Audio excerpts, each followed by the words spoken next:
Hi, I'm Libby. And I'm Kai. Welcome to Catholic Central. Today we'll be talking about the sexual abuse scandal, one of the most painful chapters in church history. Those outside the Catholic Church frequently point to the abuse scandal as evidence of hypocrisy, betrayal, and abuse of power. And they're right. No one has felt this more than Catholics themselves, especially those that were victims of abuse. Instead of following Christ and choosing to spread peace, hope, and charity, some Catholics, including those in leadership, made choices that are downright evil. It's undeniable and indefensible that priests and clergy sexually abused children, and those in power failed to respond effectively, sometimes making the situation worse by moving the priests from parish to parish rather than handing them over to secular authorities. The heartbreak, pain, and outrage is still felt all over the world. So how could something like this happen?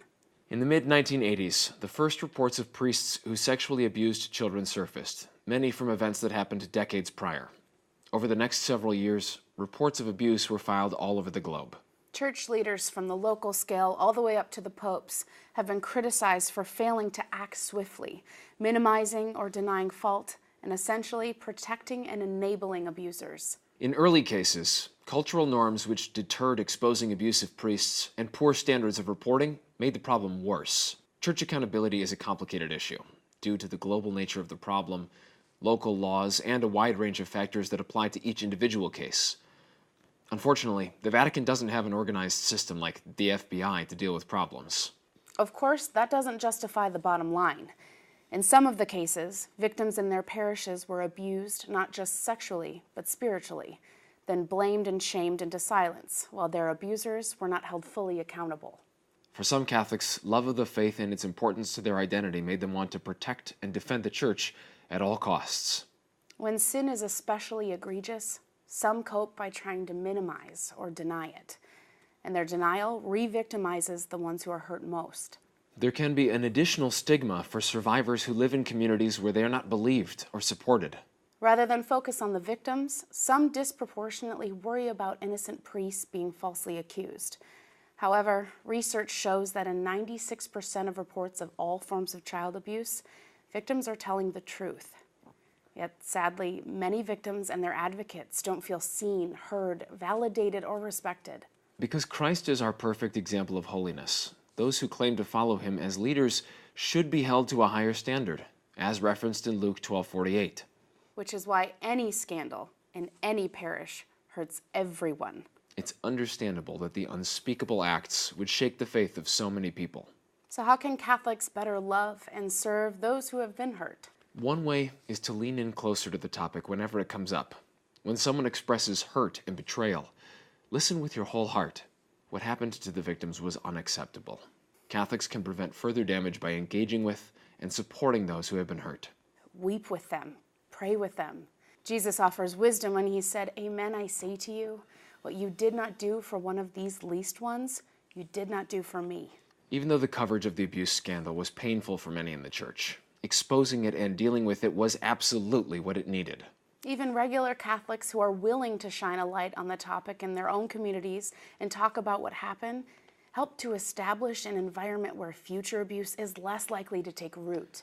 Another thing that might be useful is to take a few steps back, which helps us gain perspective on the effects of sin, its destruction, and the possibility of reformation and reconstruction. As long as there are humans on earth, there will be sin. The events are tragic, and it's important not to deny the impact they had, but they challenge us to reform. Hope, healing, and redemption are possible. The great hope is that everyone will be safer and better cared for from the changes that result.